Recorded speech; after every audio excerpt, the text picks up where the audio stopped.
Espiritu Santo. Amen. Ama naming Diyos na makapangyarihan sa lahat, Yahweh, salamat sa pagkakataon ito na kami po'y muli ninyong pinagkatipon, muli upang sama-sama ka namin mapapurihan at sama-sama namin na mapakinggan ang iyong mga salita na maghahatid sa amin ng kalakasan, inspirasyon at pag-asa. Minsan pa, Panginoon, ay pagpalain niyo po ang aming puso't isipan, din po ang aming mga pandinig, nang sa gayon ang bawat salita mo na mahahasik sa amin ay tumubunawa ng masagana sa aming mga buhay. Patawarin din kami, Ama, ano pong aming mga nagawang kasalanan, ano pong mga naging pagkukulang namin sa iyong harapan. Kami po ay umaasa na pupunuin niyo kami ng biyaya at kahabagang nagmumula sa iyo. Gayun po, ano pong aming mga kalalagayan sa aming pagharap sa iyo, Panginoon, hayaan niyo po na ang bawat kahinaan ay mapalitan ng kalakasan, ang aming mga panlulupaypay ay mapalitan ng kasiglahang nagmumula sa iyo. Punuin niyo po ang aming isipan ng iyong mga salita na maghahatid sa amin ng pag-asa na magbago at mas lalong mapalapit sa iyo. At dalangin namin, Ama, na anumang pong mga karaingan namin sa gabing ito ay mapapalitan po, Panginoon, ng katugunan sa bawat dalangin namin. Bless niyo po ang inyong lingkod na maghahayag ng iyong salita, naway ang iyong kalooban ang siyang maipahayag niya, Panginoon. At katagpil nito lahat ng pangangailangan ng iyong mga anak. Sa iyo po ang lahat ng kapurihan at pasasalamat sa pangalan ni Jesus, sa pangalan ng Ama, ng Anak at ng Espiritu Santo. Amen. Purihin ang Panginoon. Ang Panginoon, si Kristo ay narito na, naliwagas at pag-asang. Hallelujah, Hallelujah.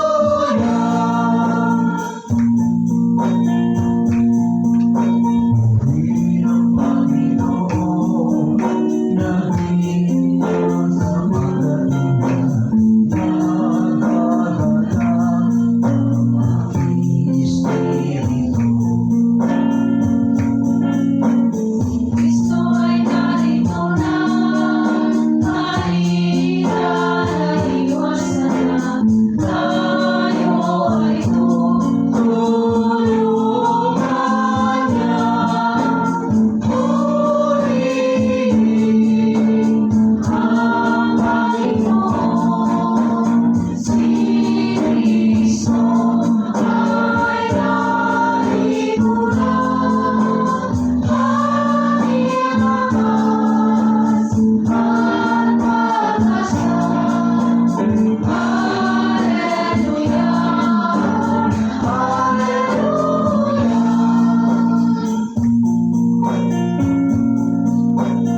Ito po'y buksan sa Ebanghelyo ayon kay San Lucas, Kabanatang 21, talatang 25 hanggang 28,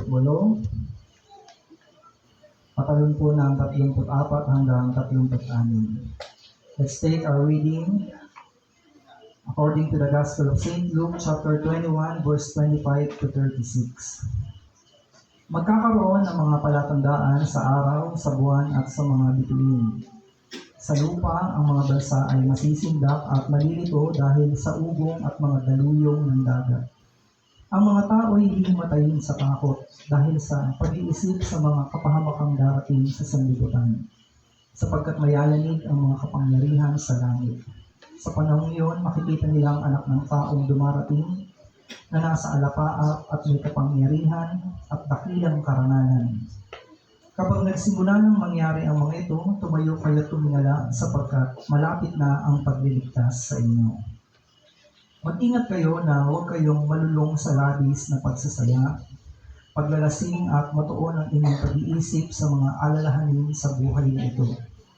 Kung hindi ay bigla kayong aabutan ng araw na iyon na tulad ng isang bitag, sapagkat darating ang araw na iyon sa lahat ng tao sa ibabaw ng lupa. Kaya't maging handa kayo sa lahat ng oras. Lagi niyong idalangin na magkaroon kayo ng kalakasan upang malampasan niyo ang lahat ng mangyayaring ito at makatayo kayo sa harap ng anak ng tao. Mga minamahal kong magulang at kapatid, ito po ang mabuting balita ng ating Panginoon. Sige po, palakpakan po natin ang malakas ang pagkakabasa ng kanyang salita. Praise God. Pwede na po kayo magsiupo sa presensya ng Panginoon. Magandang gabi po sa inyong lahat, mga kapatid. Ang gabing ito ay medyo kakaiba para sa akin sapagkat medyo kinakabahan ako. Nandito yung mga dalubhasa ng kautusan eh. Nandyan yung aking ibang mga kasamang mga mangaral. Anyway, tayo po ay nasa Advent season, mga kapatid. Ang Advent season po, ang ibig kong sabihin niyan ay pagdating. Or sa iba naman pong pakahulugan ay ang muling pagbabalik, pagdating ng ating pong Panginoong Jesucristo. So ang readings po natin ngayon ay tinutulungan tayo na makapag-prepare at tingnan ang mga bagay-bagay in a deeper meaning, mga kapatid. Kasi marami pong mga tao, ganito pong nalalapit na ang Christmas season, ang kanila pong mga pinagkakaabalahan at pinaghahandaan ay ang mga ipapamasko, ang mga dekorasyong ilalagay, Christmas tree, Christmas lights. Pero sa totoo lang po, wala naman pong masamang maglagay ng mga ganyang bagay, ng mga palamuti, ng mga ilaw na pumuputi-putitat kasi syempre para maramdaman mo na malapit na ang Pasko. But in reality, wala po talagang kinalaman yan sa Panginoon. Amen? Wala pong Rudolph the Red-Nosed Reindeer nung pinanganak ang Lord. Walang snowman. Walang mistletoe. Ang tanging biblical lang na bagay na meron tayo every Christmas na nagsisimbolize sa pagdating ng Panginoon sa daigdig na ito ay ang parol, ang tala. Kasi ito po ang nagsilbing guide sa mga wise men para mahanap nila kung saan po nakalagak o ipinanganak po ang ating Panginoon. Now, Advent season remind us for the spiritual preparation na anytime ang Panginoon po ay babalik. Anumang oras, siya po ay pwedeng dumating. So, Christmas is a very predictable occasion eh. Kasi makikita mo nga sa mga daanan, may mga parol, sa mga munisipyo, may mga malalaking Christmas tree. Pero ang mas dapat po nating pagtuunan ng pansin ay yung second coming ng Panginoon. Kasi ito ay unpredictable. Hindi mo alam. Even the angels, even the Son of Man, sinabi niya, hindi ko alam, tanging ang Ama lang ang siyang nakakaalam. So, walang anumang Advent calendar ang makakatulong sa atin para bilangin yung araw na darating na ang Panginoon. Basta sinabi ni Lord, darating ako.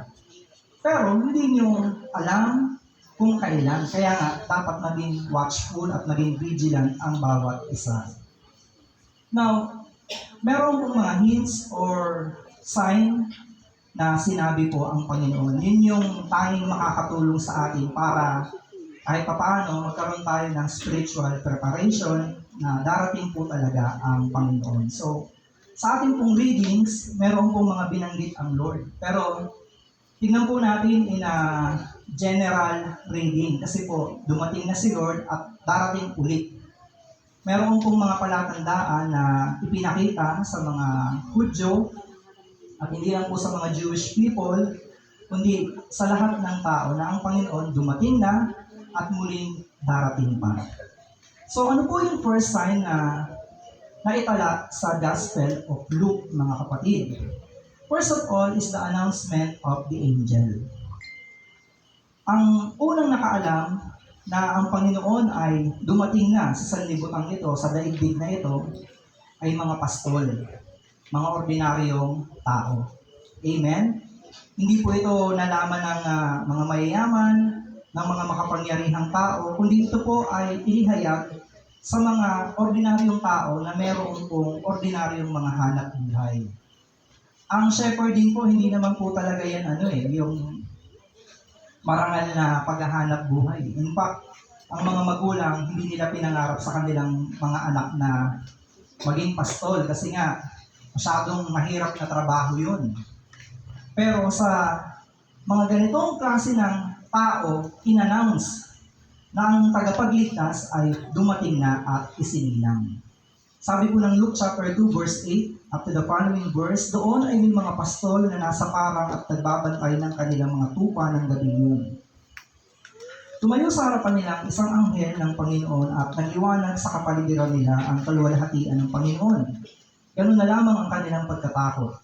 Ngunit sinabi sa kanila ng anghel, huwag kayong matakot, ako'y may dalang magandang balita para sa inyo na magdudulot ng malaking kagalakan sa lahat ng tao. Isinilang sa inyo ngayon sa bayan ni David ang tagapagligtas, ang Kristong Panginoon. Ito ang inyong palatandaan. Matatagpuan ninyo ang isang sanggol na nababalot ng lampin at nakahiga sa isang sabsaban. So, yung mga shepherd na yon ay nakatanggap ng isang balita na maghahatid ng kagalakan, lalo na po sa mga taong tatanggap sa batang ito, mga kapatid. So yung tanda, hindi nakita sa araw, hindi nakita sa buwan, hindi na-predict ng kung sino man maliban po sa mga propetang isinugo po ng Diyos, at ang nakaalam po nito ay ang mga ordinaryong tao. Amen? Ang Panginoon kasi, gumagamit siya ng mga unexpected ways Kasi minsan po may mga palatandaan tayo na hinihingi sa Diyos, pero hindi yun yung palatandaan na kanyang ibinibigay. Amen? Nung Monday po, humayo ako sa Palmera Woodland. Meron na kasing nakaset sa isip ko na palatandaan na ang nakatatak na sa mindset ko, yung kanto na yon ay merong talipapa. Although nakahayo na ako doon, lagi akong naliligaw. Gawa nga ng palatandaan ko na yun Yun pala yung pinasok ko pag-rhyme. Kasi sabi ko magkamukha Parehas nung arko tsaka may talipapa. Ang pinagkaiba pala nung pag-rhyme, may mga building na sa kanto. Doon pala ako dapat sa, Makamot yata yun. Mayamot. Makamot ko yun. Kasi nga, meron na akong nakaset na sign, kaya naligaw ako, mga kapatid. At alam niyo ang Jewish people, meron na kasi silang expectation ng darating na tagapagligtas At malayo ito doon sa dumating. Remember po, nung nakaraang week, nagdiwang tayo ng kapistahan ng Kristong Hari. Pero ang hari na ito ay kakaiba sa lahat ng hari. Kasi ang hari, may tauhan. Merong mga sundalo, militar na kanyang pinamamahalaan. Meron siyang sariling kingdom. Siya ay ipaglalaban ng kanyang mga tao, medyo brutal ang kanyang pamamahala, utos ng hari, hindi pwedeng mabali. Pero yung hari na dumating sa Israel na kanila pong ine-expect, kasi alam talaga nila na may darating na tagapagligtas mula sa lahi ni David. Pero yung hari na dumating na ito ay napaka-humble, merciful, compassionate, at madaling lapitan ng tao. Kasi ang earthly king, hindi yan basta-basta malalapitan ng ordinaryong tao Haharap ka sa hari nang wala kang hotdog, papatayin ka. Haharap ka na busbusin ang itsura mo, may paglalagyan ka. Pero ang hari na ito, na dumating sa bayan ng Israel, ay malayo po sa kanilang ine-expect. Kaya nga po nang pumasok ang Panginoon sa bayan ng Jerusalem at sumisigaw ang tao ng Hosana, ang ine-expect ng mga religious people na nakakaalam po ng kasulatan, yung kanilang tagapagligtas na darating ay nakasakay sa isang makisig na kabayo. Merong army na gino-govern. Pero pumasok po ang Panginoon na sakay ng isang donkey. Kumbaga sa panahon natin ngayon, dapat naka-Ducati ka, dapat naka-Ferrari, dumating kang naka-bike. Malayo sa palatandaan na naka-mindset na po sa kanila, na nakataling na sa kanilang expectation. At ang kanyang mga tauhan ay mga ordinaryong tao. Amen? Meron pa siyang mga tagasunod na kababaihan. So malayong-malayo po sa sign na ine-expect po majority ng mga Jewish people. Another sign is the sign in the temple, mga kapatid. Kung meron man pong lugar na dapat kang humingi ng palatandaan, siguro sa templo na talaga yun Amen? Marami sa atin nagsisimba, humihingi ng tanda. Lord, pag nakita ko si Brother Mike na ganito ang kulay ng suot, ibig sabihin, answer prayer lang po. Kumbaga meron na tayong hinihingi na tanda. Naalala ko po yung aking kapatid, meron siyang crush na gospel choir noon. Kada a-attend kami sa Ambel, yun yung lagi niyang sinasabi, Lord, pag lumabas si Brother Mike na naka-green apple, ibig sabihin magiging kami. Ganun-ganun pa siya. Pag lumabas si Brother Mike na naka-blue na suot, o kaya naka-red, ibig sabihin magiging kami. Puro siya ganun. Samantalang, marami ng mga sign na ipinapakita ang Lord na hindi dapat. Pero dahil meron na siyang sign na gustong makita at ipinipilit niya talaga yung sign na gusto niya, yung pong crush niya na yun, ang unang-una niyang naging heartache. Kasi pinipilit natin yung palatandaan natin Samantalang mayroong ng ibang palatandaan ay binibigay ang Panginoon. Now, dito po sa temple na ito, meron po isang propeta na nakatira. Ang pangalan niya po ay Simeon. Actually, dalawa sila si Ana. And ito rin po si Simeon na tumanda na siya, kakahintay sa pagdating ng tagapagligtas ng hari. At salamat naman sa Diyos dahil bago pa siya bawian ng buhay, ay nakita niya isinilang ang tagapagligtas. Sabi niya nga po sa Luke 2 verse 29, Now Lord, let your servant go in peace. Mamamatay akong mapayapa dahil nakita kong dumating ang tagapagligtas, ang isa sa mga hinihingi niya na tanda. Pero meron pong sinasabi itong si Simeon sa mag-asawa. Ang sabi niya po dito sa Luke chapter 2, verse 33, namangha ang mga magulang ng sanggol dahil sa sinabi ni Simeon tungkol sa bata. Binasbasan sila ni Simeon at sinabi kay Maria, tandaan mo ang batang ito ay nakatalaga sa ikakapahamak o ikaliligtas ng marami sa Israel.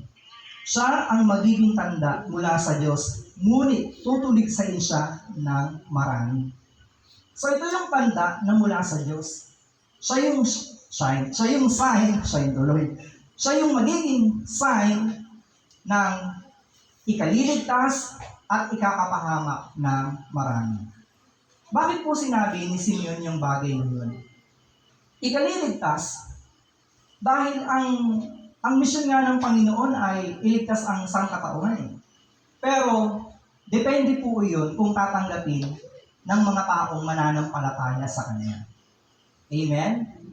Now, hindi po lahat ng tao i-accept ang Lord. Kaya ito ay magiging kapahamakan ng ikararami din. Kaya sabi ng Panginoon kahabag-habag ang bayan ito sapagkat para akong inaakay sila sa aking pakpak upang sila'y maliliman, ngunit nire-reject nila yung aking iniaalok na kaligtasan. Kaya po, sasapitin ng Jerusalem yung punishment na pati mga babae ay magsasabi na mapalad pa yung mga dibdib na hindi nakapagpasuso ng sanggol, mga tiyan na hindi nakapagdalang tao sapagkat hindi sasapitin ng kanilang mga magiging anak yung ganoong klase ng parusa dahil po sa pag-reject nila sa Panginoon. Amen po mga kapatid. So, ito pong tagapagligtas na ito ay i-oppose majority ng mga religious people.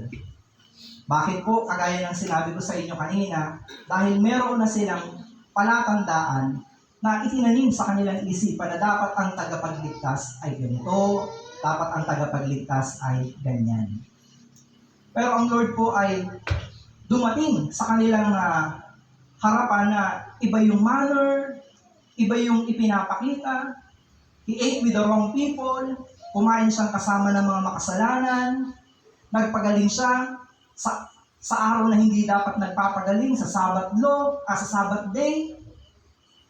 Sabi ng mga taong ito, kung talagang lingkod niya ng Diyos, hindi niya dapat lalabagin ang kautusan ni Moises kasi yan ay sacred sa atin eh. Pero sabi ng Lord, kayo nga kapag may nahuhulog kayong mga alagang baka, asno, hayop, sa kung saang bangin, kahit araw ng Sabat, tinutulungan nyo. Pero ngayong nagpagaling ako ng isang tao na may karamdaman dahil ilang taon siyang inalipin ng ganong karamdaman, pinahirapan ng masamang espiritu, at ngayon pinagpapahinga ko, ipinakagalit nyo. So, yung mindset po nila ay iba doon po sa palatandaan na kanila pong hinihintay. Kaya nga po maraming nagpo-oppose sa ating Panginoon. He didn't act in a way what people expected. Kaya alam niyo kung minsan may mga blessings sa ating buhay na hindi natin na-appreciate.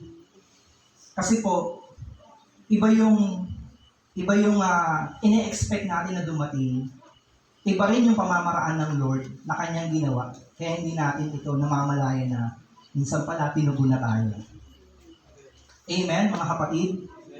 Another thing na palatandaan na dumating na ang Panginoon is the sign from Jonah.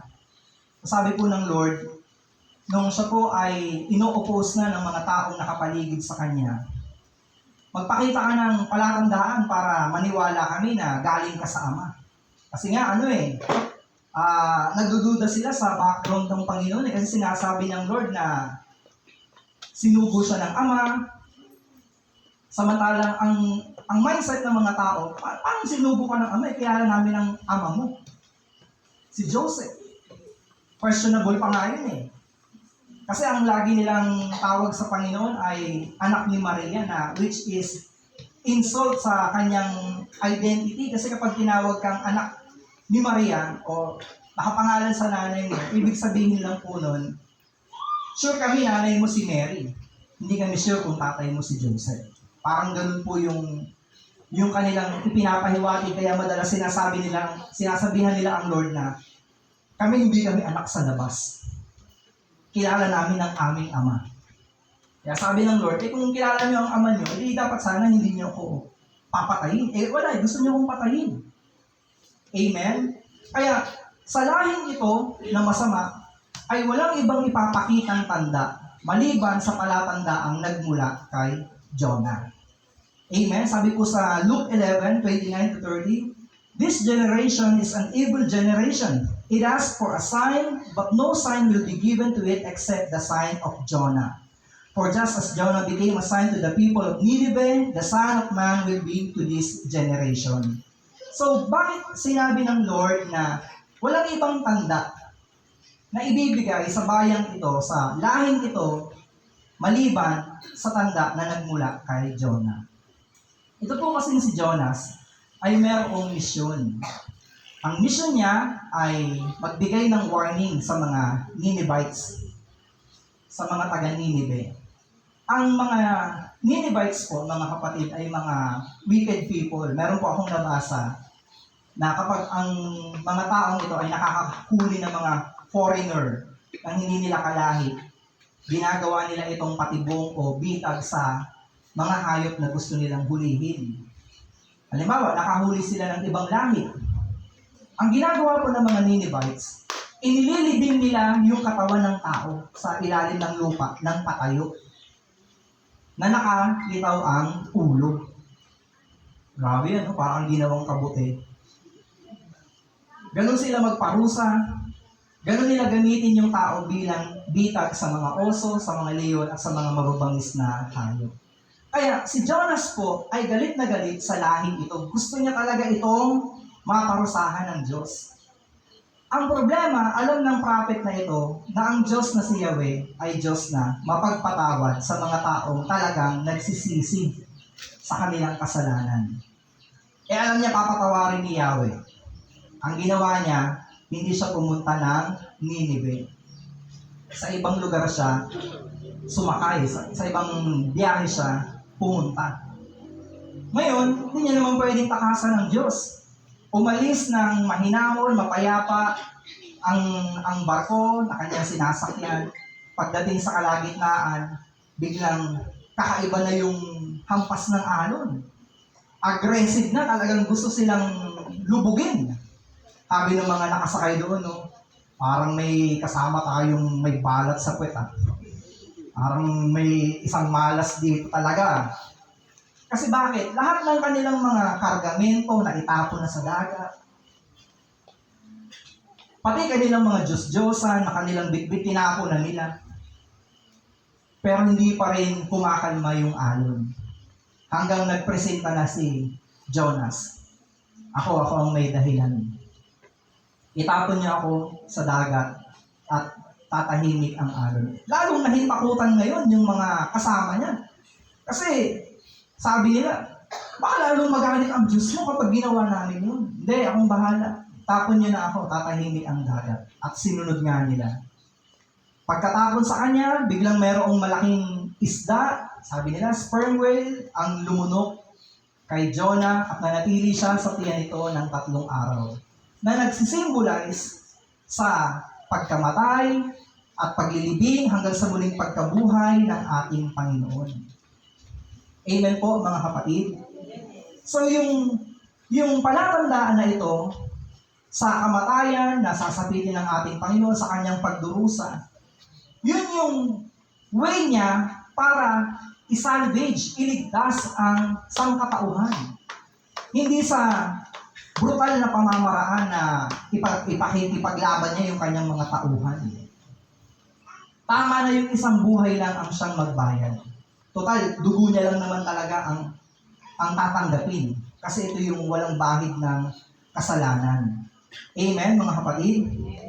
So, ito pong sign coming from Jonah, mga kapatid ko kay Cristo, ito po ay nagbibigay ng another chance. Kasi po, bakit? Ng another hope. Kasi after 3 days, iniluwa rin naman siya ng malaking isda eh. Hindi kasi siya masarap. Di ba? Iniluwa siya doon sa lugar na ayaw niyang puntahan. Sa Ninive pa rin. At yung ayaw niyang mangyari, yun yung nangyari. Nung siya ay nangaral, sinabi niya yung parusang darating sa mga Ninevites kapag di sila nagsisi. Yung hari mismo ang nanguna sa kanyang bayan. Nagsuot ng sako, naglapag ng abo sa ulo, at humingi ng tawad sa Diyos. Kaya yung bayang yun ay na-spare sa matinding dilubyo na dapat ay sasapitin ng kanilang bayan. So yung naranasan yon ni Jonah ay nagre-reflect din po ng kaligtasan. Bakit po? Kasi nung itinapon siya, napunta sa tiyan malaking isda, naligtas yung mga kasama niyang nakasakay doon sa sasakyang pandagat. At nung siya ay nangarad, naligtas din yung mga tao sa Nineveh. Amen? Kaya po, ang palatandaan po ng Kristo na ito, ng tagapagligtas na ito, ay depende po sa acceptance na gagawin ng tao eh. Amen? The sign of Jonah is a sign of hope. The sign of Jonah is a sign of possibility and new life. Lahat po tayo binibigyan ng pagkakataon na makapagsisi sa ating mga kasalanan. Kaya nga po sabi ni Apostol Pedro hindi niya pa tinutupad ang kanyang pangako ng kanyang pagbabalik sapagkat nais niyang maligtas ang lahat at walang mapahamak. Yung second coming, madaling gawin yun kung gugustuhin na ng Panginoon. Pero paano naman po yung mga mahal natin sa buhay, yung mga kamag-anak natin, yung mga kakilala natin na hindi pa po tumatanggap sa ating Panginoon. Amen? Tayo ligtas na. Paano naman po yung asawa ninyo? Paano naman po yung biyena ninyo? Ayan, yung biyena ko, Brad, hayaan mo na yun kay Taning. Amen? And another sign is no sign at all. Walang palatandaan. Yun yung mahirap na sign, yung walang sign. Di ba ang pinakadelikadong sakit, yung wala kang nararamdaman. Yung akala mo okay ka, akala mo healthy ka kasi wala kang nararamdaman Hanggang bigla ka na lang nahimatay, bigla ka na lang natumba. Maigi-igi pa yung nakakaramdam ka ng pintig-pintig. Kasi nagiging aware ka na may mali sa sistema ng katawan mo Maigi-igi pa yung medyo sumasakit yung binti mo kasi warning yun na tumataas na yung uric mo, etc. etc. Pero yung walang palatandaan, tapos meron pala, yun yung mas nakakatakot. Amen, mga kapatid? At sinabi ng Panginoon, meron pang isang palatandaan. At yun ay walang palatandaan ibibigay sa inyo. Sabi po sa Luke 17:20, the kingdom of God is not coming with signs to be observed, nor will they say, look, here it is, or there, for behold, the kingdom of God is in the midst of you. Walang palatandaang ibibigay sa lahing ito. Kaya hindi niyo pwede sabihin, dumating na siya, or nandito siya, or naroon. Walang palatandaan na makapagsasabi. So hindi po kinokontradict ng Lord yung kanya pong mga naunang pahayaga, mga kapatid. Ang gusto pong ipahiwatig ng ating Panginoon na huwag tayo masyadong ma-focus sa paghahanap ng palatandaan. Amen? Kasi baka mamaya, kakahanap natin ng mga tanda, wala na tayong natandaan. Amen, mga kapatid? Minsan, may mga tao na sa sobra nilang paghihintay sa Lord, wala na silang ibang nagawa sa buhay. Yung, ba't ka nakatulala dyan? Ba't ka nakatunganga? Ba't ka nakapangalumbaba? Wala, hinihintay ko si Lord. Hindi po ganun. Ang tunay po na aware sa palatandaan na ang Lord ay babalik, ay abala na naglilingkod sa ubasan ng Panginoon. Amen? Bakit po kailangan ikaw ay busy na naglilingkod? Kasi nga, hindi mo alam kung anytime, kung anong oras siya babalik.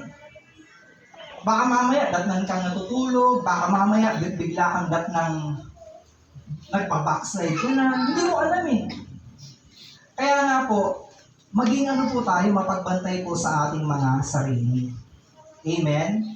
Alam nyo, ang isa sa mga nakakalungkot na nangyayari ngayon, lalo na po sa mga mananampalataya, ay lumalamig na po ang pag-ibig, ang pananampalataya ng karamihan sa mga naglilingkod sa gawain ng Panginoon. Amen? Alam nyo, ako bilang naatasan din para mamuno, masakit din sa kalooban ko yung kunyari, may kakausapin ako ng mga tao, ng gagawa na, sister, baka pwede niyo po ako samahan, makapagbahay-bahay, makapag-NPG. Tapos, ang response nila sa akin ay, Sin. Hindi ka, ano lang, yung babasahin lang nila yung chat mo, and then wala na silang anumang sagot. Amen? Sa dami ng aking mga chinat, sa dami ng aking mga kinausap, mayroong sasagot sa akin, negative pa. Ay, Brad, ginawa na namin yan dati. Brad, nagbahay-bahay na kami dati, wala rin naman. Brad, saka na, busy kami eh.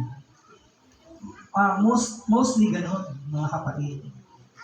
Pero hindi ko rin naman hinahayaan na maapektuhan ako kasi ganun talaga eh. Sabi naman ng Lord eh, manlalamig ang pananampalataya, pag-ibig ng marami. Talagang patatagan na lang talaga eh hanggang sa muling pagbabalik ng Lord. Hindi ko rin pinupwera yung aking sarili kasi nga,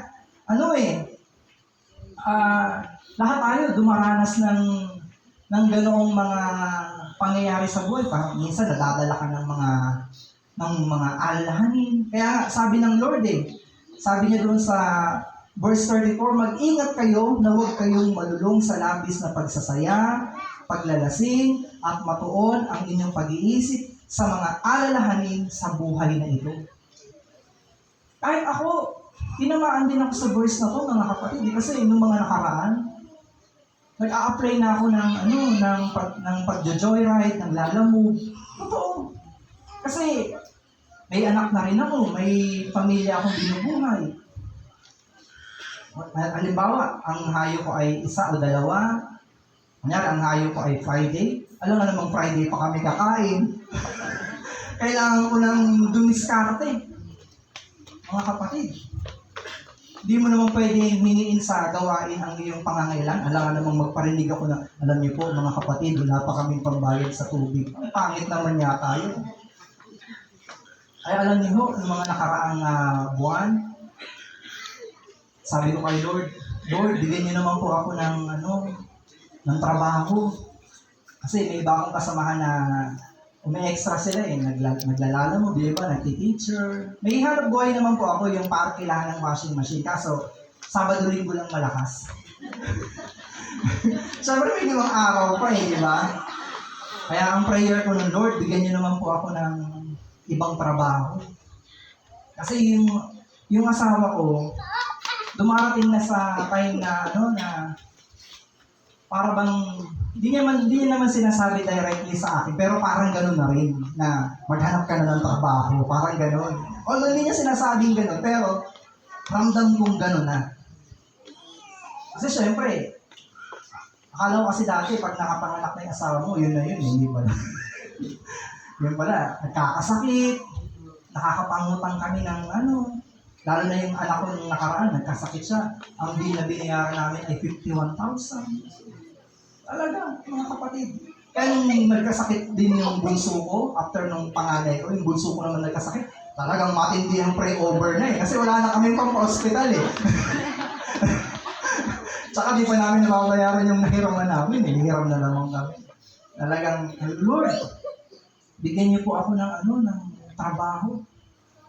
Tapos yun na po, nung nakaraang workers enhancement, di ako pumunta kasi pumahapit ako ng yung anak ko kasi nagpipilter, pumahapit ako ng deliver.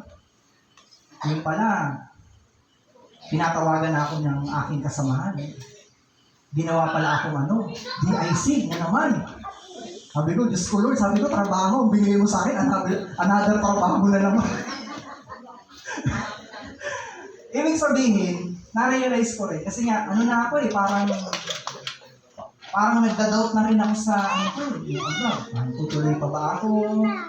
Magpipreach pa ba ako? Although nasa sa puso ko, magpipreach pa rin naman ako. Kasi hindi mo kasi masabi kapag naibang ka na sa pagkita ng pera Kasi marami akong kakilala na nung nakapaghanap buhay na sila, talagang nawala na sila ng time talaga sa pagpipreach. Ako naman, ayoko naman ng ganun kasi hindi ko masabi. Pero nung yun nga, sabi ko, Lord, bigyan mo ako ng trabaho. Yun. Answer prayer naman ako. Another trabaho. Magbabahay-bahay uli, mag-NPG ulit, mga kapatid. Amen? And I come to realization, sabi po ng verse 34, mag-ingat kayo na masyadong matuon ang inyong pag-iisip sa mga alalahanin ng buhay na ito. Kasi bakit po, pag doon ka na-focus, para mo na rin sinabing wala kang Diyos eh. Pag tinawag ka kasi ng Diyos na maglingkod sa kanyang ubasan, problema niya, sagot niya, ang iyong pangangailangan, pati na ng iyong pamilya iniiwan para lang makapag-misyon. Amen, mga kapatid? So, ano po yung mga dapat nating tandaan sa gospel reading na ito? Ang isa pong bagay na dapat po nating bantayan ay yung panawagan po sa atin na maging vigilant, maging watchful po, mga kapatid. And sabi po ng Lord na paano po tayo makapagbabantay sa ating mga sarili ay sa pamamagitan po ng panalangin.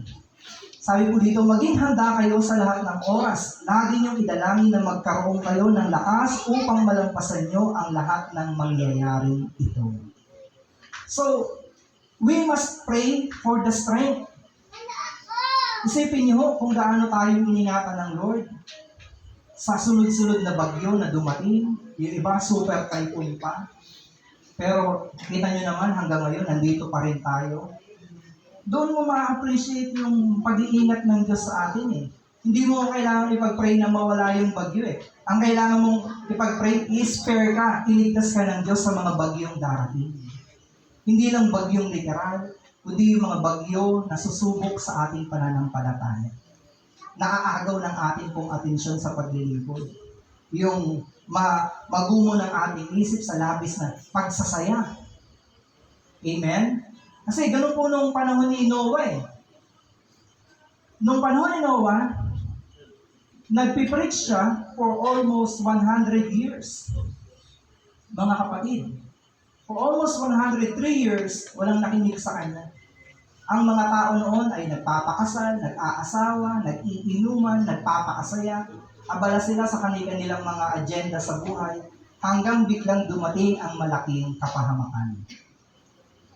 Dumating ang napakataas na baha. At ang tanging na-convert lang po ni Noah sa 100 years na kanyang pagpipreach ay wala. Walang nasave maliban sa kanyang asawa, 3 anak at asawa ng kanyang mga anak. Bali, 8. 8 lang ang nakaligtas doon sa arko na yun, mga kapatid. Amen?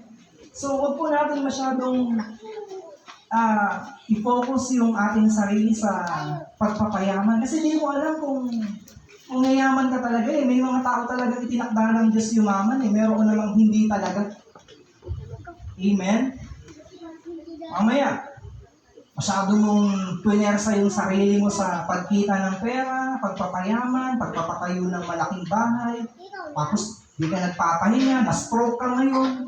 Biglang ang nagmana ng bahay mo, kapitbahay mo. Kasi, pinakasalan ng asawa mo nang wala ka na. Wala ka na magagawa doon. Di ba?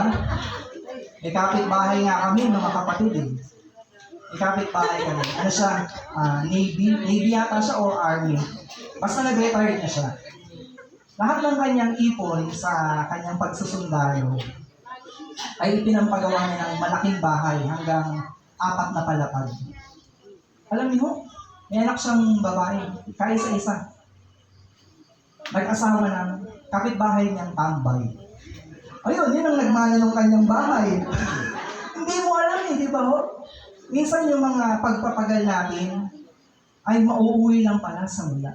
Kaya binibigyan tayo ng babala ng Panginoon na huwag masyadong matuon ang ating isip sa mga ganyang bagay. Kundi mas paglaanan natin ang kanyang muling pagdating. Paggawa ng mabuti at ihanda ang ating sarili hanggang sa tayo ay humarap sa Kanya. At ang sabi nga po dito ay ipanalangin natin magkaroon tayo ng kalakasan upang makatayo tayo sa Kanyang harapan.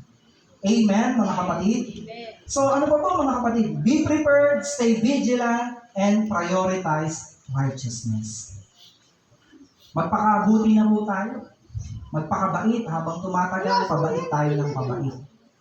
Amen?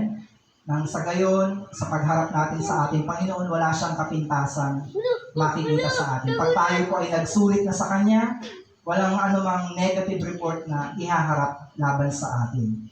Ang message po na ito, hindi po kagaya sa ibang kongregasyon na panakot, di ba? End of the world, sign of the end times. Hindi po. Sa simbahan po, ang central message po ng Advent, ng pagdating ng Panginoon, is hope and encouragement.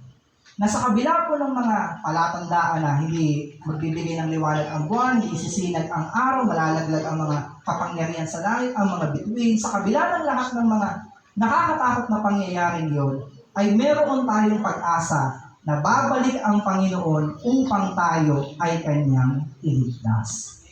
Kaya wag po natin sayangin ang panahon na tayo po ay manumbalik sa Panginoon, ang pagbabagong buhay, ang pagsisisi sa ating kasalanan ay hindi bukas o sa makalawa, kundi ngayon na. Tayo po ay magsitayo sa Kanyang presensya. Panginoon, maraming salamat dahil meron kaming mga tanda na pwede naming maging gabay at magbigay ng reminder sa amin na anytime pwede kang bumalik.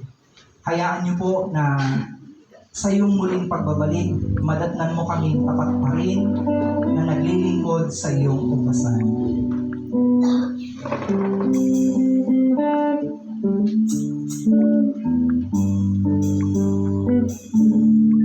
Patak. Ngayon na aking kapatid, ang panahon ng pagbabago, ang mundo ay takbil mo na. Ngunit sa may kapal, di ka ba nabahala sa mga nangyayari ngayon? Pangitain nasasaan, ang tapos ay nalalapit na. Ngayon na kapatid, ngayon ka na magbago. Huwag mo nang hintayin pa, ang lahat ay magiging huli. Kaya man ang makamulo, sa'yo ay nagbibigay ng kaligayahan na walang katapusan. Pag-ibig na kahit langis, pag-ibig na walang hanggan, sa Diyos lamang matatagpuan. Hilingin ang mga langit mo, ngayon na kapatid, ngayon ka na magbago. Huwag mo nang hintayin pa, ang lahat ay magiging huli. Kaya man ang makamundo, sa'yo kaya ay nagbibigay ng kaligayahan na walang katapusan. Pag-ibig na kahit tamis, pag-ibig na walang hanggan, sa Diyos lamang matatagpuan. Hilingin ang mga langit mo, ngayon na kapatid, ngayon ka na magbago. Huwag mo nang hintayin pa, ang lahat ay magiging huli. Ngayon na kapatid, ngayon ka na magbago. Huwag mo nang hintayin pa, ang lahat ay magiging huli. Ngayon na, ngayon na, ngayon na, ngayon na, ngayon na.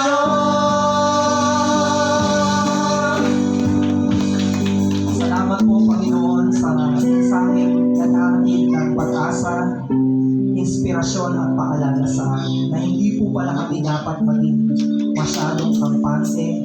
Baka hindi namin namamalayan ang aming sarili napapalayo na po sa iyo, Panginoon. Huwag namin masyadong pagtuunan ng pansin ang mga bagay na hindi naman mananatili sa mundong ito, kundi sa iyong mga salita na kahit tundok ay hindi mawawala.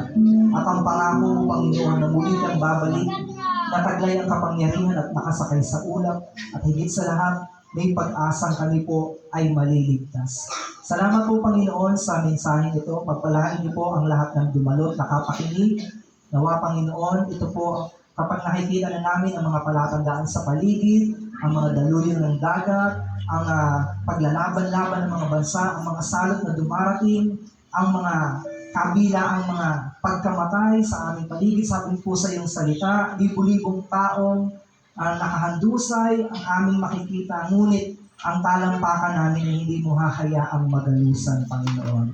Mas lalo po namin panghahawakan ng iyong divine protection sa bawat isa sa amin, Lord, na kahit nakakatakot ang mga nangyayari sa aming paligid, sa aming mga government official, Panginoon, sa iyo namin ipinagkakatiwala ang kinabukasan po ng aming bansa, Panginoon. Sa iyong mga kamay lamang kami makakahanap ng proteksyon at pag-iingat.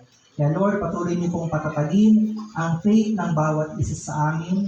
Huwag kaming madala ng mga karaingan, ng mga worries ng mundong ito, Panginoon, dahil ito ay para sa mga taong walang kinikilalang Diyos. Kaya Lord, minsan pa po, Panginoon, lahat po ng mga pangangailangan ng inyong mga lingkod, financially, spiritually, emotionally, physically, Panginoon, alam namin, Lord, na ipoprovide niyo po yan at wala kang lingkod na pababayaan. Ano man po ang mga kahilingan, karaingan ng inyong mga anak sa gabi ito, ikaw po ang siyang nakakaalam. Kaya uuwi kaming may katugunan sa aming mga panalangin. Pati na po aming mga karamdaman hinihinda sa aming mga katawan.